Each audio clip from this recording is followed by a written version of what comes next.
Est-ce que tu peux acclamer le roi des rois ce matin? Alléluia. Est-ce que tu es dans la joie ce matin? Est-ce que tu es dans la joie ce matin? Que Dieu te bénisse ce matin.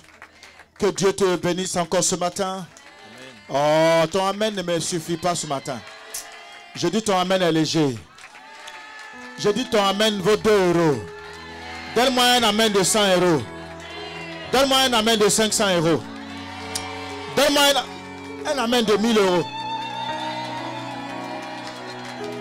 Oh, donne-moi un amen de 1000 euros. Alléluia.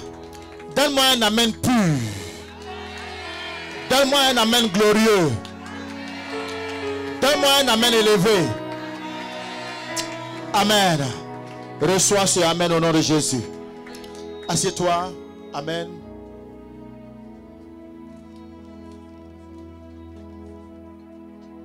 Alléluia. Alors, ça fait pratiquement 3 dimanches aujourd'hui, n'est-ce pas, que nous essayons de cultiver, n'est-ce pas, les 4 grandes attitudes que Job a eues, n'est-ce pas, pour devenir grand. C'est bien cela. Et dans ces attitudes, nous avons vu le dimanche dernier, c'est vrai que quand l'épreuve est là, yes, ça commence à venir. Ce qui est important, c'est que nous devons retrouver, rechercher.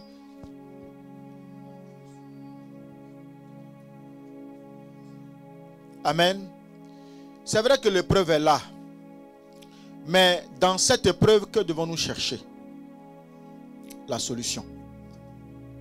Et nous avons vu hier, le dimanche dernier, quelles étaient les solutions que nous devons rechercher dans l'épreuve. Parce que l'épreuve vient nous enseigner une chose, une situation. Mais comment nous devons cultiver cette situation de sorte que cette épreuve-là ne nous avale pas. Alléluia. Quelqu'un m'entend? Alléluia. Et donc, ce que nous devons voir aujourd'hui, c'est quelle leçon Dieu veut que tu tires de tes épreuves et pour quelle utilité? Quelle épreuve, ou du moins quelle leçon Dieu veut que tu tires de tes épreuves et pour quelle utilité? En d'autres termes, quel est l'intérêt de Dieu ou quel est l'intérêt de certaines douleurs? La douleur que tu vis là, quel est son intérêt dans ta vie? Pourquoi toi? Pourquoi à l'instant T? Qu'est-ce que Dieu veut nous faire savoir? Amen. Maintenant, de cette douleur, qu'est-ce que ces douleurs vont t'apporter comme solution pour une meilleure vie? Gloire à Jésus. En tant qu'enfant de Dieu, quand la douleur vient frapper ma vie là, qu'est-ce que je retiens dans la douleur? Qu'est-ce que ça va me permettre? Qu'est-ce que ça permettra à mon avancement ou mon ascension? Je suis en train de souffrir. Qu'est-ce que ça va m'apporter? Gloire à Jésus. Il y a une différence entre celui qui n'est pas en Dieu et celui qui est en Dieu. Une douleur, quand elle vient, pour celui qui est en Dieu, cette douleur a un objectif. Dieu veut t'enseigner quelque chose. C'est ce qu'on va essayer de voir. On va voir 3, voire 4 étapes.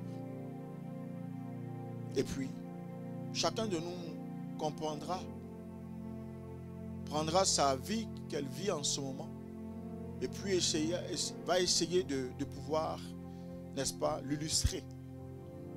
Et on comprendra, ah tiens, par rapport à ce que je suis en train de traverser, voici ce que Dieu veut me dire. Le problème de Dieu, c'est qu'il a plusieurs façons. Dieu parle tantôt d'une autre, tantôt d'une autre façon. Ce qui fait que la bénédiction tarde à venir, c'est que quand Dieu envoie l'épreuve de la bénédiction, On ne saisit pas à l'intérieur l'enseignement que Dieu veut nous faire passer. Soit pour devenir grand, soit pour devenir petit. Mais ce que je sais, c'est que quand Dieu envoie quelque chose, c'est pour devenir grand. Et vous, groupe musical, je vous en prie, je veux carrément qu'on garde un certain... Hein, voilà, trop de mouvements, ça me fatigue un peu. Alléluia. Gloire à Jésus.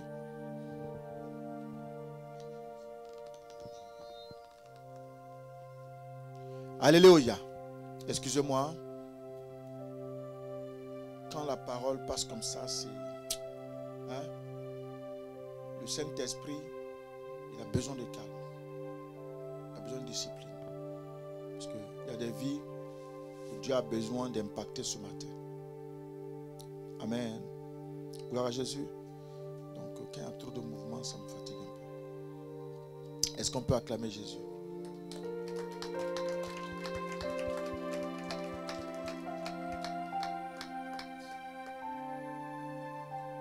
Il y a parfois certaines situations, comme je le disais, que Dieu nous fait vivre, qui nous surprennent. Des fois, nous n'avons pas forcément les réponses. Et nous n'avons pas d'explication non plus. Mais les situations sont là. La question qu'on se pose, ou on doit se poser, en tant qu'enfant de Dieu, qu'est-ce que Dieu veut me dire? Et en règle générale, on ne se pose pas les vraies questions. Je suis en train de traverser une telle situation. À l'intérieur de la situation là, Dieu veut me dire quoi? Qu'est-ce qu'il veut me dire? Quand on s'est posé la véritable question, vous allez voir que vous allez placer chaque pion à sa place.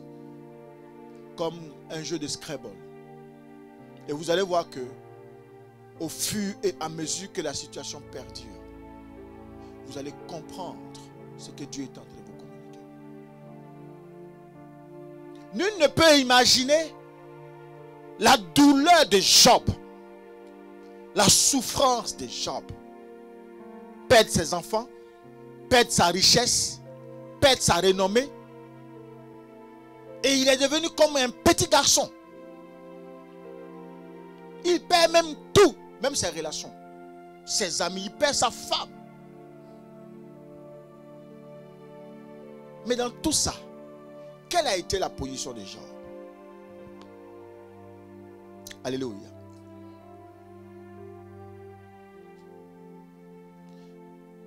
On va voir ensemble 3 cas. 3 cas. On va aller dans Job 4. On va voir dans cette douleur que Job traversait. Elle va lire Job 4 et la réponse, toi tu vas lire, pasteur. La réponse tu liras, quand je te dirai la réponse, tu liras avec moi. On va travailler à 3 aujourd'hui. Et vous allez comprendre ce que je vais vous enseigner. Alléluia.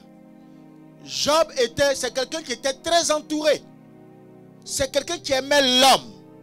C'est quelqu'un qui aidait beaucoup. Qui apportait beaucoup à l'homme. Mais regardez le temps de la douleur. Regardez le temps de la souffrance. Le temps où Job avait besoin des hommes. Ceux à qui il apportait concours. Quelle sera la façon dont ça va être géré? On va lire Job 4, versets 1 à 11. Je lis la parole de Dieu dans Job 4 à partir du verset 1. Oui. Eliphaz de Théman prit la parole et dit: Oui. Si nous osons ouvrir la bouche, en sera-tu peiné? Mais qui pourrait garder le silence? Voici, tu as souvent enseigné les autres, tu as fortifié les mains languissantes, tes paroles ont relevé ceux qui chancelaient, tu as affermi les genoux qui pliaient, et maintenant qu'il s'agit de toi, tu faiblis. Maintenant que tu es atteint, tu te troubles. Ta crainte de Dieu n'est-elle pas ton soutien? Ton espérance, n'est-ce pas ton intégrité? Cherche dans ton souvenir. Et ce qui va interpeller ici mon attention, c'est le verset 7. Regardez ce que son ami dit, Eliphaz. Celui à qui il a apporté beaucoup d'aide. Celui à qui il a beaucoup donné. Il va dire à son ami qui était en train de souffrir, cherche dans ton souvenir, verset 7. Quel est l'innocent qui a péri? À qui tu as fait du mal, qui fait qu'aujourd'hui tu as les conséquences. Si bien que tu as tout perdu. Et va regarder quel péché tu as fait. Son ami, son proche, son confident, sa famille. Un ami est plus qu'une famille. Un ami est comme un père. Un ami est comme un frère. Un ami est plus que tout.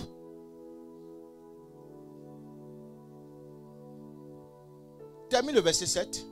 Quels sont les justes qui ont été exterminés? Pour moi, je l'ai vu. Ceux qui labourent l'iniquité et qui sèment l'injustice en moissonnent les fruits. Vous avez compris comment son ami est en train de témoigner de ce pour lequel Job est en train de souffrir. Alors que vous savez comme moi que ce n'est pas pour cette raison. Ce n'est pas parce que Job a péché. Puisque Dieu lui-même, qui est le créateur du ciel et de la terre, rend témoin de Job pour dire qu'un tel homme, sur la terre, il n'y en a pas deux. Il est juste, il est pieux, il est correct, il est fidèle, il est loyal. Mais regardez l'attitude de ses frères, de ses amis, qui ne savent même pas ce qui se passe. Regardez le raisonnement, regardez l'accusation, regardez ce qu'on dit de lui. Certainement dans un des domaines de ta vie où tu as besoin certainement d'approcher quelqu'un et d'entendre de bonnes paroles, de soutien d'une personne quelconque. À un moment donné, d'une situation qui essaie de tanguer dans ta vie où tu as besoin d'un frère, tu as besoin de plus qu'un ami, tu as besoin d'une soeur, tu as besoin d'un soutien. C'est ce jour-là, on va te regarder droit dans les yeux pour dire, oh, si certainement elle est dans cette position, depuis longtemps qu'elle va à l'église, on n'a jamais rien vu sur elle. Certainement, c'est parce que elle a péché. Certainement parce que il n'est pas bien. Certainement, certainement, certainement. Donc vous allez voir que dans la situation que tu traverses, il y a des murmures derrière toi. Dans la situation que tu vis, la maladie que tu vis, le fait que tu sois enfant depuis un temps, tu n'as pas de papier. Les gens sont derrière toi. En face de toi, ils te sourient. Mais derrière, ça te calomnie. Si elle n'est pas mariée aujourd'hui, c'est parce qu'elle est mauvaise. Elle frappe les garçons. Elle est méchante. Elle chasse les garçons. Quand elle mange, elle ne donne pas à garçon. C'est pour ça que garçon ne l'aime pas. Oh, toi tu n'es pas au courant, oui. Son père là est mauvais. Son père frappait les femmes. Donc c'est ce qui est tombé sur son enfant aujourd'hui. L'homme, qui peut le connaître? Tellement son cœur est méchant. Qui peut le connaître? Regardez, son meilleur ami. On y va, ma fille. Verset 9. Oui. Ils périssent par le souffle de Dieu. Ils sont consumés par le vent de sa colère. Le rugissement des lions prend fin. Les dents des lionceaux sont brisées. Oui. Le lion périt faute de proie et les petits de la lionne se dispersent. On va s'arrêter là au verset 11. Regardez la réaction. Normalement, en temps de crise, ce dont on a besoin, c'est en temps de crise qu'on a besoin de vraies personnes qui nous aiment. Vous voyez, le jour où ça ne va pas là, et que tu es par terre, je t'en prie, avant de venir me voir, il faut faire fi de ce que tu savais de moi. Mais le moment où je suis en train de pleurer, j'ai juste besoin de paroles qui puissent me réconforter. J'ai besoin que tu m'aides à me relever. Mais pas que tu viennes m'enfoncer encore de ce que tout le monde sait, tout le monde voit. On sait que j'ai le pied tordu. On sait que j'ai l'œil tordu. On sait que je n'ai pas de papier. On sait que je dors dehors. Mais est-ce que tu as besoin encore d'aller fouiller hier? C'est que j'étais hier pour me ramener ça aujourd'hui.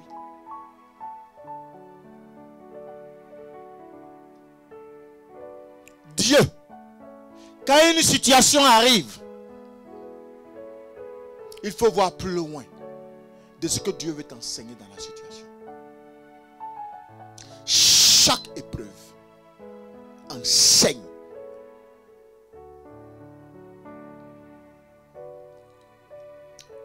Ce qui me fait plaisir, c'est qu'à chaque fois qu'il y a de telles réactions, Job, tu connais, Dieu va réagir. On va aller au chapitre 6, serviteur. Lis simplement le chapitre 6 du verset 9 à 10. Job 6, verset 9 à 10. Non.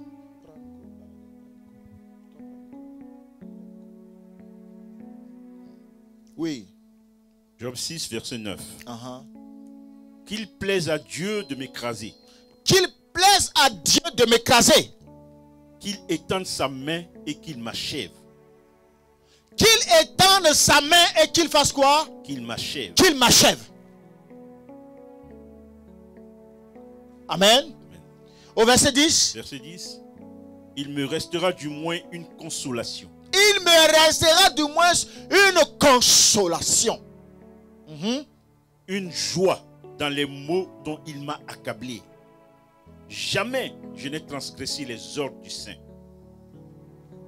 Ce qui me plaît dans cette attitude de traverse, de souffrance de Job, Job n'a pas disjoncté comme on dit souvent. Il est resté droit. Tout en élevant Dieu. Tout en reconnaissant Dieu. Que tout ce qui lui arrive, c'est parce qu'il Dieu l'a voulu. Alléluia. Amen, amen.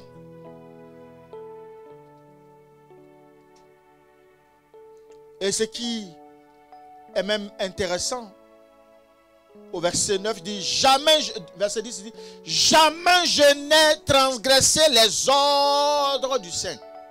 Qu'est-ce que je vous fais comprendre? J'ai souvent dit, derrière une situation extrêmement compliquée où il y a beaucoup d'épreuves, se cachent de grandes bénédictions. Est-ce que vous le savez? Maintenant, ce que je vous fais comprendre, pourquoi est-ce que la personne qui souffre très souvent, c'est la personne sur qui la main de Dieu est. Est-ce que vous le savez aussi? Gloire à Jésus. Mais ce qui fait que très souvent, ces personnes-là n'atteignent pas leur objectif, c'est que sur l'élan, ou même dans l'élan de la situation qu'ils traversent, ils laissent la main de Dieu. La plupart qui n'arrivent pas à atteindre l'objectif que Dieu veut atteindre avec eux, dans l'épreuve, c'est qu'à un moment donné, ils ne prient plus, ils ne viennent plus à l'église, ils accusent Dieu, ils accusent le pasteur, ils ne lisent plus la Bible, ils ne font plus rien. Quelqu'un me comprend? Amen. La grande révélation que vous devez comprendre dans cette histoire de Job, ou dans sa traversée, regardez toujours les propos de Job, les réponses de Job. Relis-moi, s'il te plaît, serviteur, le verset 10. Il me restera du moins une consolation, une joie dans les maux dont il m'a accablé. Est-ce que vous imaginez ce qu'il est en train de dire? Il dit les douleurs que je vis là, au lieu que ce soit des pleurs, mais moi je suis consolé, je suis dans la joie. Tout simplement ce qu'il est en train de faire, il est en train de célébrer Dieu, il est en train d'adorer Dieu, il ne veut pas accuser Dieu. Alors que ses amis, vu leur attitude, c'est afin qu'il accuse Dieu et que Dieu l'abandonne. Parce qu'une fois il a accusé Dieu, Dieu va enlever sa main sur lui. Donc quand Dieu enlève la main sur lui, les objectifs de Dieu ne seront plus atteints. Job n'ira plus loin. Donc souvent quand tu es en train de traverser, où tu viens exposer une situation, soit de ton travail, soit d'un ami, soit de la famille, soit même de ton foyer, ceux à qui tu parles, le conseil qu'ils te donnent, si ça ne va pas dans le sens de pouvoir élever, de pouvoir rapprocher, de pouvoir aider, cette personne ne t'aime pas.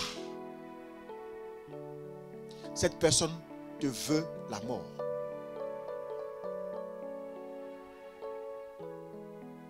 Job dit, moi, ce que je vis là, moi je ne vois pas douleur dedans. Les mots là, je ne vois pas douleur dedans. Ce que je vois, c'est joie. C'est ce qui limite la vie de beaucoup d'enfants de Dieu qui n'arrivent pas loin avec Dieu. C'est dans l'épreuve se trouvent non seulement les solutions, mais dans l'épreuve se trouvent les bénédictions. David face à Goliath, quand il a dit à Saül, il dit, roi, de la façon dont moi j'ai ouvert la gueule du lion et de l'ours, de cette même façon, ce Goliath là, je le tuerai. Ne t'inquiète pas, il avait 17 ans. L'autre était baraquelé, grand. Il avait peut-être plus de 30 ans de ministère en tant que chef de garde.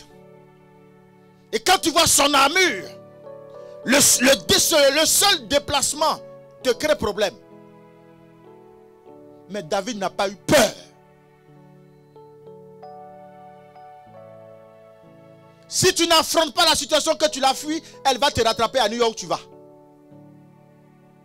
On ne déplace pas une preuve, on traite l'épreuve. On affronte l'épreuve. Parce que ce que tu as négligé aujourd'hui te rattrapera demain. Ce que tu n'as pas traité aujourd'hui va te poursuivre demain. Si ton enfant, tu ne lui apprends pas à faire à manger, en tant que femme, tu ne lui apprends pas à faire la vaisselle, tu ne lui apprends pas à respecter son mari, tu ne lui apprends pas à aller au marché, tu ne lui apprends pas à balayer, demain ça va la rattraper. Chaque situation nous rattrape toujours.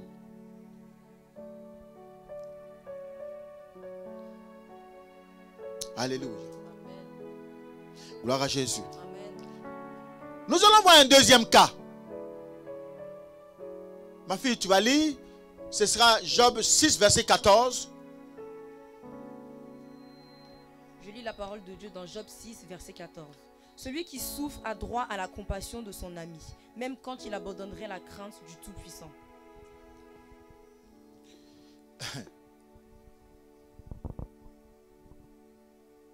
Qui parle? C'est Job qui parle. Job dit, celui qui souffre là, aïe, on était amis, non? Est-ce que je n'ai pas besoin de ta compassion? Je n'ai pas besoin que tu viennes m'assister pour m'accompagner dans ma douleur. Celui qui souffre a besoin de quoi? A droit à la compassion de son ami. Alléluia. Amen. Pendant le temps de ta souffrance, celui qui t'accable, qui te calomnie, n'est pas un ami. Amen. Celui qui t'accuse n'est pas non plus un ami. Donc dans ce que tu traverses, Dieu veut ouvrir ton esprit. Il veut ouvrir tes yeux. Il veut que tu comprennes réellement avec qui tu es. C'est quand tu prends conscience de avec qui tu es, tu sauras comment il faut marcher et tu verras que plus tard, bien de portes seront ouvertes. Parce que maintenant tu es formé à ça. Tu sais maintenant comment il faut gérer ce genre de situation. Mais quand tu ne l'as pas connu, tu fais comment? Gloire à Jésus. Amen. Nous allons prendre un deuxième cas. Job 8. Tu prends. Job 8. Lui, il prend juste les réponses. Je vais lui dire. Toi, tu prends. Job 8, verset 1 à 7. Bildad de Suach prit la parole et dit: Jusqu'à quand veux-tu discourir de la sorte? Et les paroles de ta bouche seront-elles un vent impétueux? Dieu renversait-il le droit? Le Tout-Puissant renverserait-il la justice? Si tes fils ont péché contre lui, il les a livrés à leur péché. Mais toi, si tu as recours à Dieu, si tu implores le Tout-Puissant, si tu es juste et droit, certainement alors il veillera sur toi et rendra le bonheur à ton innocente demeure. Ton ancienne prospérité semblera peu de choses, celle qui t'est réservée sera bien plus grande. Interroge ceux... Non, c'est bon. Verset 7.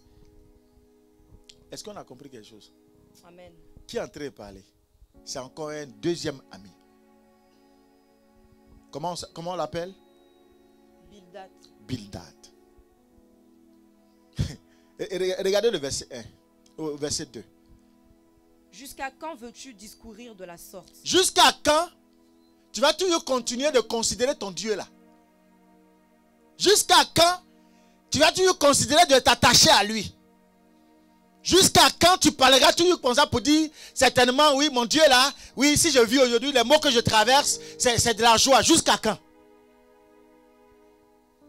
Vous voyez comment des gens vous poussent à la bêtise, à l'erreur, pensant qu'ils vous aiment réellement. Et tellement ils ont des paroles mielleuses pour vous accompagner à ça. Donc quand quelqu'un est très fragile, quand quelqu'un est, comment on peut dire ça, est influençable, qu'est-ce qui va se passer? Est-ce que tu peux échapper à ça? Celui-là vient, il te parle. L'autre là vient, il te parle. Devant vient, il te parle. Derrière vient, il te parle. Tu fais comment? Tu ne sais même plus à quel saint te vouer. Quelqu'un me comprend? Amen.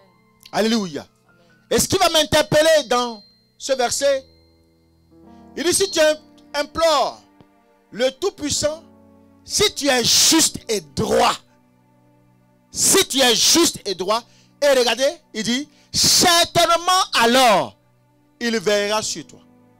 Certainement alors, si tu es juste et droit. Mais nous, on sait que tu n'es pas juste. C'est que tu vis là. C'est parce que tes enfants ont péché que Dieu les a tués. Donc c'est normal qu'ils meurent. C'est parce que toi-même ton cœur est mauvais. Tu es mauvais même. Tu es mauvais. Donc c'est normal que tu souffres. Qui devant l'homme? Avec tes histoires, il dit oui. Mon Dieu, mon Dieu, mon Dieu. Ton Dieu là est où? Avec 20 ans tu n'es pas marié. Ton Dieu là est où? Ça fait 50 ans tu es malade. Ton Dieu là est où? Si ton Dieu était là réellement, il aurait pu t'apporter quelque chose. Qu'est-ce qu'il t'a apporté? Bildad. Il y a des Eliaphaz comme ça dans ta famille, dans ta vie. Autour de toi, ils sont remplis comme ça. Il y a plein de Bildad comme ça qui sont là autour de toi. Pour chercher à brouiller ton esprit, mélanger ta tête. Te détourner de ton foyer. Te détourner de tes enfants. Te détourner même de ton mari. Te détourner de ta femme. Te détourner de ton église. Te détourner de ton pasteur. Même parole on prêche ici là. C'est ça on prêche à New York. C'est la même chose. Tout est une question de cœur. C'est pas. Non. La bénédiction dépend du cœur. Il n'y a pas un changement d'église qui va t'apporter quelque chose. Amen. Amen. Si tu n'as pas eu le vrai enseignement, que ton cœur n'est pas circoncis, que tu changes 90 000 églises, c'est pas toi qui vas changer quelque chose. Amen. Tu resteras toujours la même personne. Amen. Alléluia. Amen. Faites beaucoup attention au vent pendant le temps de la mauvaise saison. Quand la mauvaise saison arrive, le vent peut amener des branches. Le vent peut amener la poussière. Le vent peut être suivi même de tonnerre. Tout le monde gronde ici. Tout le monde gronde là. Tout le monde est devenu conseiller dans ta situation. Mais il n'y a pas un seul qui va te donner le vrai conseil en te disant la vérité. Amen. Celui qui t'aime réellement te dira ce qui se passe. Celui qui te caresse dans le sang du poil ne t'aide pas. Mais participe à ta perte. Et demain, c'est les mêmes Bilal, les mêmes Eliaphaz qui vont se moquer de toi. Amen. Alléluia. Amen. Je vais aider ce matin un enfant de Dieu à ouvrir les yeux. Il y a trop de gens qui te parlent. Trop de conseillers autour de toi. Mais ils n'ont même pas conseil même pour leur propre vie. Gloire à Jésus. Nous allons entendre la réponse de Job, chapitre 9, versets 1 à 4. Job 9, verset 1. Oui. Job prit la parole et dit, je sais bien qu'il en est ainsi. Comment l'homme serait-il juste devant Dieu? S'il voulait contester avec lui, sur mille choses, il ne pourrait répondre à une seule. À lui la sagesse et la toute-puissance. Qui lui résisterait impunément? Qui lui résisterait? Qui lui résisterait impunément? Il transporte soudain les montagnes, il les renverse dans sa colère. On va s'arrêter là, on va sauter ça. Allons au verset 13. Allons au verset 13. Verset 13. Oui, jusqu'au verset 20. Dieu ne retire point sa colère. Sous lui s'inclinent les appuis de l'orgueil. Et moi, comment lui répondre? Quelle parole choisir? Quand je serai juste, je ne répondrai pas. Je ne puis qu'implorer mon juge. Et quand il m'exaucerait, si je l'invoque, je ne croirai pas qu'il eût écouté ma voix. Yes. On continue. Lui qui m'assaille comme par une tempête, qui multiplie sans raison mes blessures, qui ne me laisse pas respirer, qui me rassasie d'amertume. Recourir à la force, il est tout puissant. À la justice, qui me fera comparaître? Regardez les paroles de Job. On termine. Suis-je juste, ma bouche me condamnera. Suis-je innocent, il me déclarera coupable. Innocent je le suis, mais je ne tiens pas à la vie. Je méprise mon existence. Donc en réalité, ce que Job veut faire comprendre à ses détracteurs, c'est qu'il n'a rien à dire. Donc dans la souffrance, dans la douleur, dans une situation telle qu'elle se présente, le silence vaut mieux. Gardez le calme. Gardez le silence. Dans le bruit, tu ne pourras jamais savoir d'où vient exactement la position de l'ennemi. Tous les coups sont permis. Tu ne sais pas de qui vient tel coup. Tu ne sais pas de qui vient telle information. Mais ça fuse. Juste à rentrer dans ton esprit et à brouiller ton esprit, à mélanger ton esprit. Très souvent, pour ceux qui n'ont pas une conscience apaisée, on dit souvent ils pètent les plombs. Ils sont déprimés. On les voit plein ici. Des gens d'une très bonne vie sociale qui à un moment donné se deviennent SDF. Parce qu'ils ont pété, ils ont disjoncté. Bien-aimés, dans le temps de la souffrance et de l'épreuve, vous-même écoutez, observez avec moi. Comment est-ce qu'un ami qui est proche, plus qu'un frère, se comporte? Mais si tu n'as pas la lucidité, si tu n'as pas l'Esprit de Dieu, tu n'as pas le Saint-Esprit, tu n'as pas les vraies personnes, tu n'as pas Jésus en toi, comment tu peux avoir cette lucidité à pouvoir observer ou à pouvoir dominer la situation? C'est pour ça que Jésus est venu. Il n'est pas venu pour nous donner beaucoup de choses.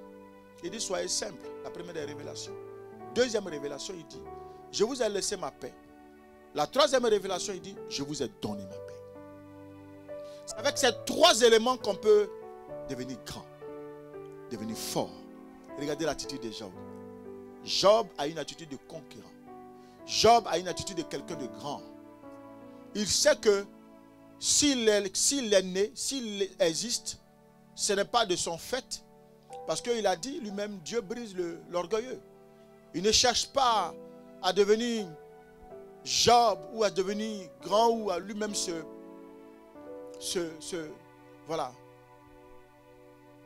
s'autoproclamer. Mais il sait qu'il peut tout par l'existence de Dieu. Qu'est-ce qu'il dit? Il valorise Dieu. Il glorifie Dieu. L'erreur que beaucoup d'enfants de Dieu font, c'est que dans l'épreuve, on abandonne la main de Dieu. Alors que c'est dans l'épreuve qu'on devait se rapprocher de Dieu. Puisque la décision finale lui revient. Il a dit à Satan, va, prends tout ce qu'il a, mais ne touche pas à son âme. Pourquoi Dieu dit ça? Parce qu'avec l'âme, on peut te reconstruire. Et ce que tu as perdu, Dieu peut te le redonner plus. Mais très souvent, dès que l'épreuve est là, la première cible, c'est Dieu lui-même, son église. On ne paye plus de dîmes, on ne fait plus d'offrandes, on ne vient plus à l'église, on ne participe plus à rien, on baisse les bras. Mais c'est parce que ce que tu n'as pas compris, c'est qu'Eliphaz est là, lui il est content. C'est un envoyé. Quand je vous ai fait l'enseignement, Satan a utilisé quoi? Il a utilisé les hommes. Satan a utilisé la nature. Il a utilisé même le feu de Dieu pour détruire Job. Le même Satan va utiliser Eliphaz. C'est lui qui encore est en train de dire Bilal. Et rien ne détruit une vie, les paroles. C'est les paroles qui font la vie. C'est les paroles, c'est avec les paroles on détruit la vie. Mais si tu n'as pas l'esprit de Dieu, comment peux-tu avoir le discernement et puis dominer ça? Rapidement, on va voir. Rapidement, on va voir. On va voir. On va voir rapidement.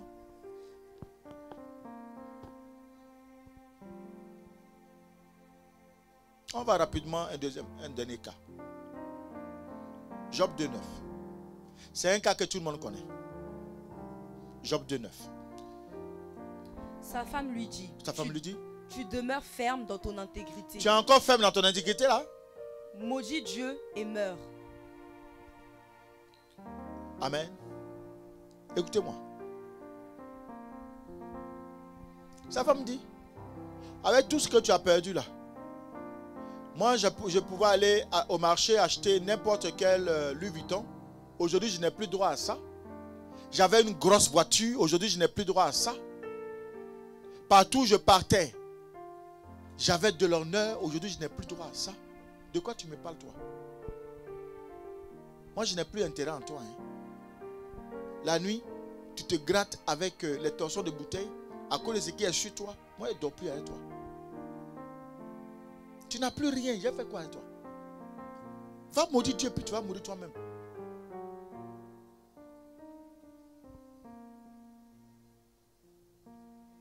Ah, le vent de l'épreuve.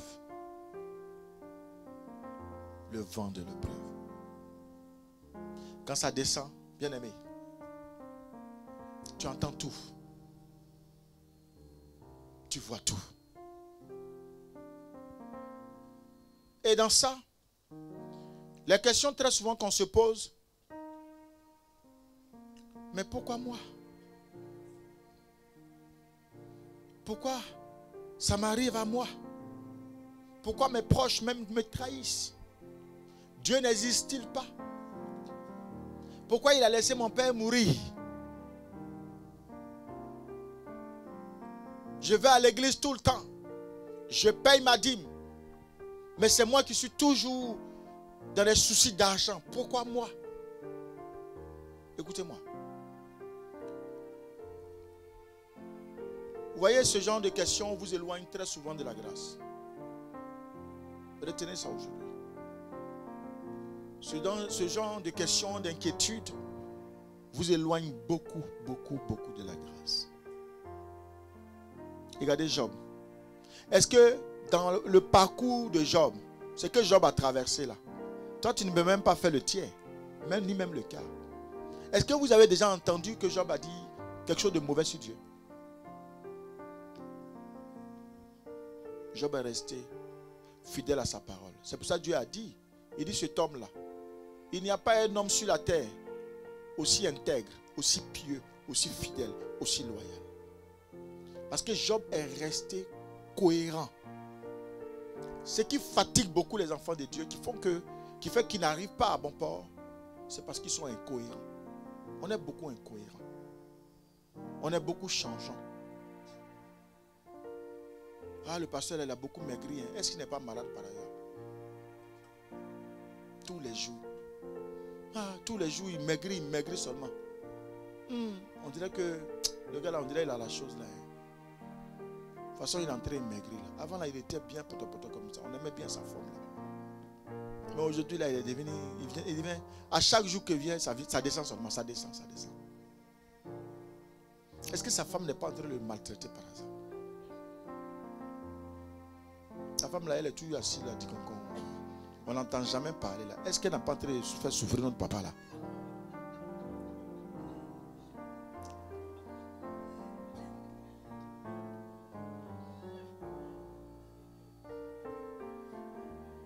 Ah, Eliaphaz. Les Eliaphaz, il y en a de partout. Hein. On les voit partout. Ils savent tout. Il faut les voir en train d'expliquer la situation. C'est comme si eux-mêmes, ils étaient dedans. Eliaphaz. Eliaphaz peut t'éloigner de la richesse que Dieu a prédestinée, qui est à 2 pas de ta vie. Eliaphaz peut t'éloigner de ton mariage qui est là, ton mari est là, mais Eliaphaz va trouver des défauts sur lui. Et puis tellement, quand ils font leurs exemples là, tellement ça tombe juste, ça te fait travailler l'esprit. Ah oui, ceux-là, tu ne les connais pas encore. Ce qu'ils ont fait à ma cousine. Voilà comment ils fonctionnent. Voilà comment ils vont. Et puis, erreur, un jour, si le monsieur a fait une petite erreur de marcher sur ton pied, le jour où ils avaient marché sur ma cousine, c'est parce qu'ils avaient quelque chose derrière. Dès que tu... Ah, toi, je te vois venir. On m'avait dit que tu étais comme ça. Toi aussi, tu n'as rien compris. Il faut être lent, très lent à parler. Il faut observer. Demande à Dieu. Qu'est-ce qui se cache derrière tout ce qui se passe? La femme de Job dit, toi tu me fatigues depuis, mais, et moi je suis libre. Mais vous savez pourquoi? Parce que ses amis étaient derrière. Ils ont tous parlé ensemble. C'est parce qu'ils ont le même langage. Qui t'entoure? Qui parle avec toi? Pendant le temps où tu es face à une situation, qui te donne des conseils? Quitte-le, il est mauvais. Mais on sait qui on quitte. Mais on ne sait pas ce qu'on va retrouver. Alléluia. Amen. Les Eliaphaz, on les verra partout. Les Eliaphaz vont te faire douter de Dieu. Et de te voir tout doucement en train d'échouer. Ils sont là, ils sont contents. Alléluia. Amen. Ce que nous devons savoir, c'est que comme le dit la Bible dans Ecclésiaste 7, verset 8, on ne va pas le lire, mais moi je vais le lire. La fin d'une chose vaut mieux que son commencement.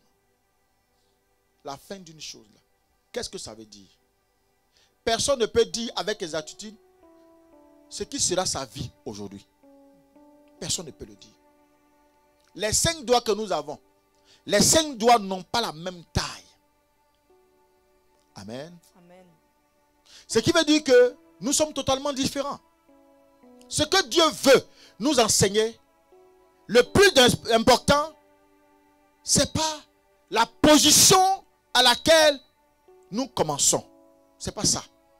Parce que vous allez voir qu'il y a 2 situations de vie aujourd'hui. Il y a certains qui sont nés avec une cuillère en or dans la bouche. Donc je vais essayer de comparer 2 civilisations.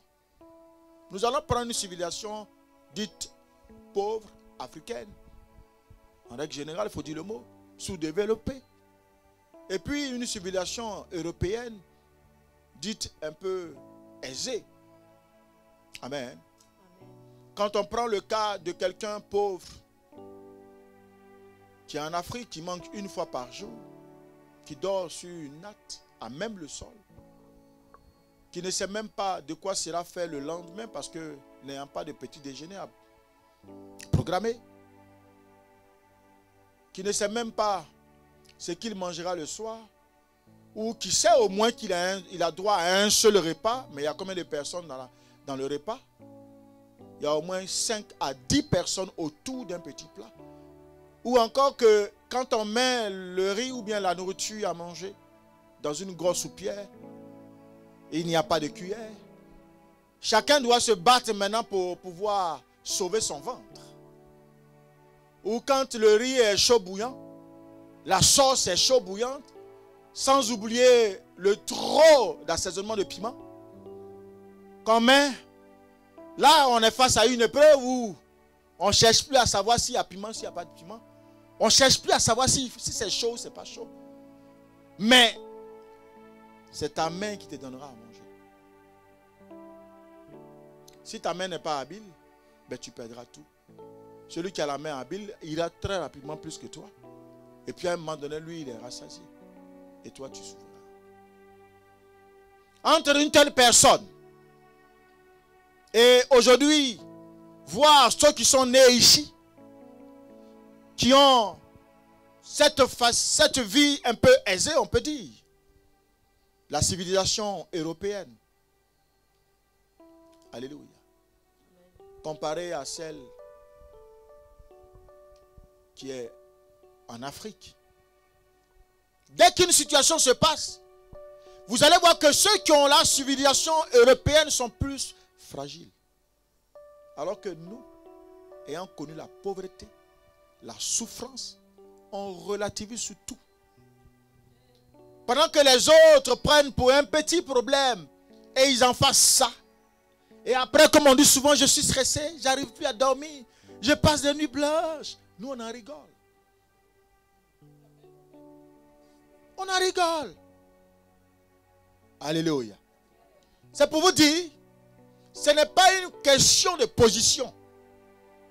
Mais le plus important, c'est l'arrivée. Tu peux naître avec une cuillère à dents. C'est ça? Une cuillère en or. Tu peux avoir une famille, tu peux naître d'une famille aisée. Tu peux avoir beaucoup de moyens et ne pas arriver.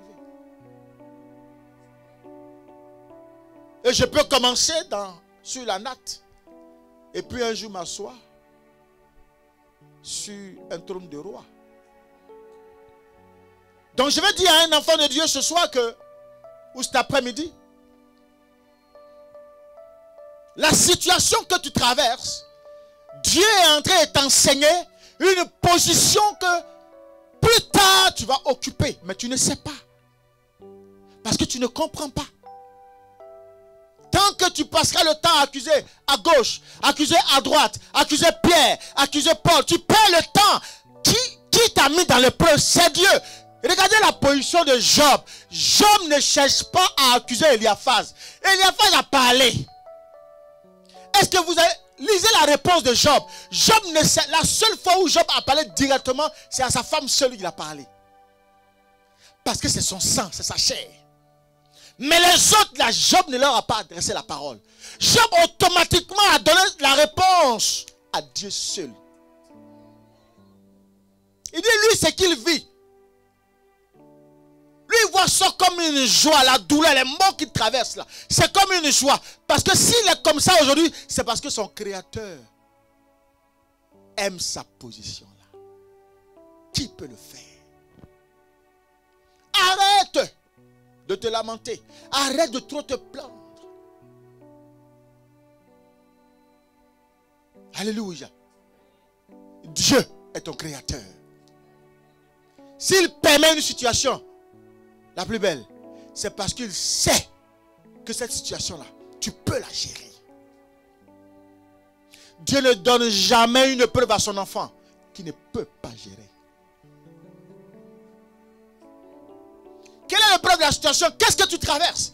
Qu'est-ce que tu vis? Est-ce le travail, le mariage? Qu'est-ce que tu traverses? Est-ce les finances?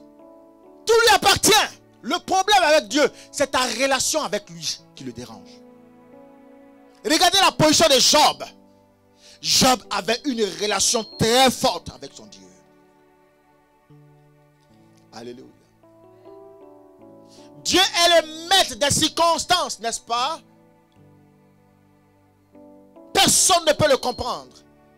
Personne ne peut dire aujourd'hui qu'il comprend les situations qu'il traverse.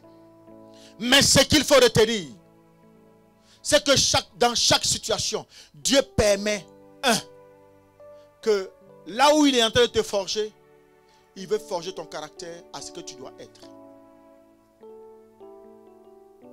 Si c'est dans les finances, il veut forger ton caractère à devenir riche. Il veut forger ton caractère à pouvoir savoir économiser, à dépenser utilement. Il veut te forger un caractère pour dire comment on investit. Chaque épreuve, il y a un enseignement. Si c'est dans le mariage, ne regarde pas seulement celui qui est en face. Regarde, mets un miroir devant toi. Regarde depuis ta tête jusqu'aux pieds. Ce que nous devons comprendre dans le mariage. En janvier, on va y revenir, mais vraiment bien comme il faut, pendant 5 dimanches, tout le mois de janvier. On va parler du mariage. Alléluia. Ce que vous devez savoir, c'est que la vraie définition du mariage, c'est souffrir pour l'autre. Se sacrifier pour l'autre. Tant que tu n'as pas compris ça, tu n'es pas encore marié.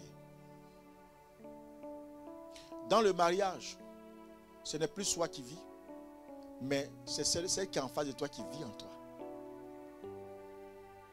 Est-ce que quelqu'un me comprend?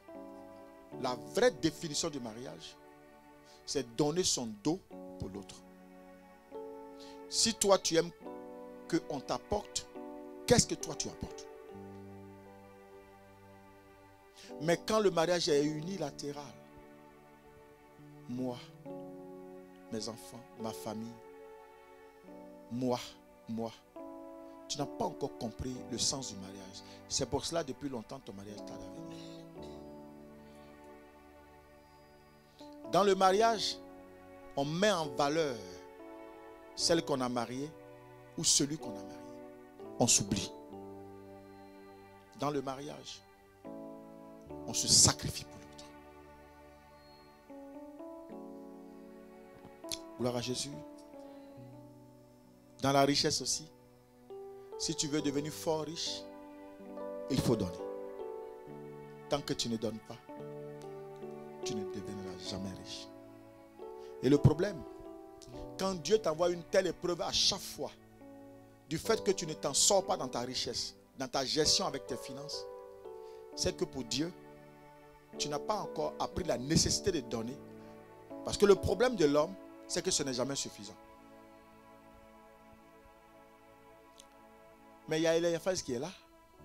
Satan l'a envoyé. Donc ce ne sera jamais suffisant pour que tu payes ta dîme. Et tant que tu es loin de ta dîme, mon frère, tout ce qui est prospérité, il faut oublier. Quand je parle de prospérité, je ne parle pas de la richesse. Mais en fait, tu vas rentrer dans certaines opportunités. Mais il faut maintenant les accomplir. C'est là que se joue le jeu. Le pouvoir n'est pas d'avoir, c'est d'accomplir.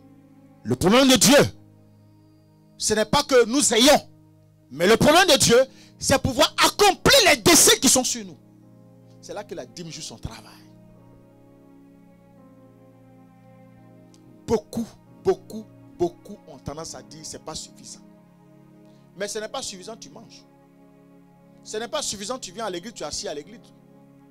Il y a le chauffage qui compte. Tu payes pour toi. Les autres participent pour toi. Et tu es content. C'est bien. Mais quelque part, tu te fermes la porte aux grandes bénédictions. Tout concourt au bien de ceux qui aiment Dieu. Si tu aimes vraiment Dieu, expérimente ta foi. Dieu va libérer la grâce sur toi. Gloire à Jésus. Donc vous voyez souvent, certains perdent souvent leurs opportunités. Soit tu as une opportunité d'embauche. Dieu finalement ne te garde pas parce que tu n'es pas utile pour son royaume. Le jour où tu commences à changer de mentalité et que tu commences à mettre Dieu au sommet de ta vie, Dieu commence à te mettre au sommet. Plus tu montes avec Dieu, il monte avec toi. Plus tu montes avec lui, il monte avec toi. Et quand tu es en haut comme ça, personne ne peut t'étouffer. Personne. Les gens, les femmes, ils vont parler. C'est normal, c'est leur ministère. Ils vont parler, mais toi tu es en haut. Ils parlent, c'est vrai que tu es dans le secteur, l'environnement où tu es là. Tu entends parler Eliaphaz. Mais Eliaphaz ne peut plus rien te faire. Tu es en haut. Et quand tu es là où tu es assis, il y a une différence. Et quand tu prends la parole pour parler. On dit taisez-vous, elle parle. Et tout ce que tu dis est cohérent. Dieu te donne une certaine sagesse que tu ne peux imaginer. Est-ce que je parle à quelqu'un ce soir? Job ne voyait pas probablement les raisons pour lesquelles il passait par tout ce temps d'épreuve. Il a connu le rejet. Job a connu la trahison. Il a connu les fausses accusations. Job a connu la condamnation. Ils ont même détruit sa réputation. Il a rompu même les amitiés. Sa propre femme l'a trahi. Le mépris des collaborateurs et des proches. Ceux avec qui il était tout le temps. Mais quel intérêt? Quel intérêt de certaines douleurs? Certaines personnes ont permis qu'aujourd'hui tu sois dans cet état. Mais il faut comprendre une chose. Plus la persécution est grande, plus Dieu veut que tu te rapproches de lui. Bien-aimés, nous sommes dans les derniers temps.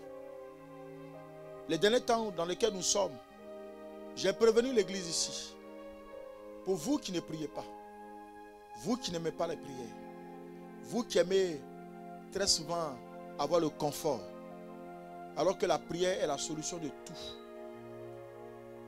Ces derniers temps, cette année-là, sera très violente. Je vous l'ai déjà annoncé ici vendredi. Je le répète encore. Le sang va beaucoup couler. Si tu n'as pas d'alliance avec ton Dieu, commence à faire alliance avec ton Dieu.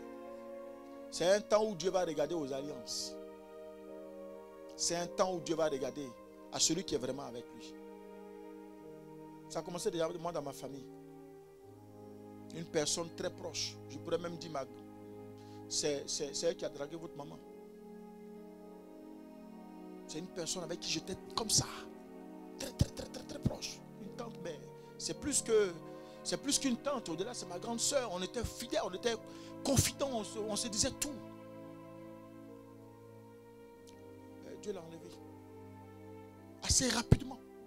Je n'ai même pas été informé. Je n'ai pas eu le temps même d'aller prier. Ils m'ont caché tout. Elle est partie. Et cette douleur m'a affecté depuis jeudi.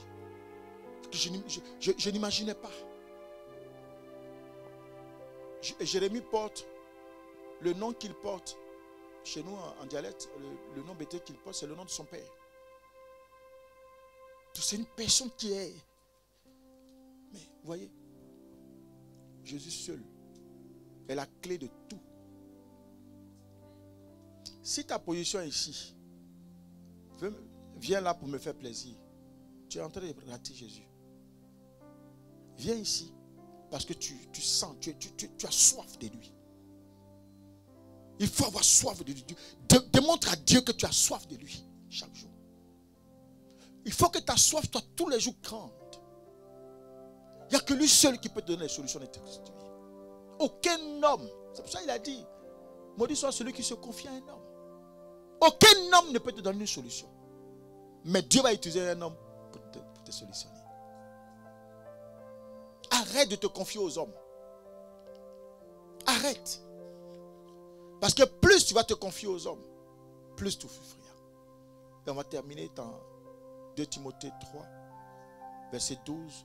Et je vais le lire.